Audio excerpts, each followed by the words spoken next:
Hallo. Ich heiße Lena. Ich wohne in Berlin. Berlin ist eine Stadt in Deutschland. Meine Stadt ist sehr groß und schön.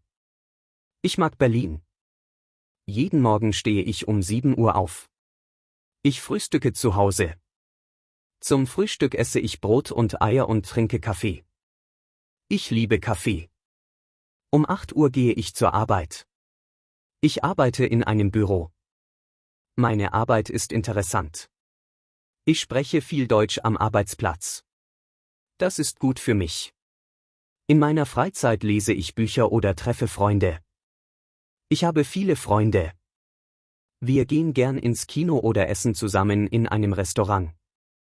Das macht viel Spaß. Ich lerne auch Englisch.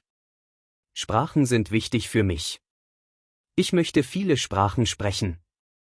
Das ist mein Hobby. Danke für das Lesen über meinen Tag.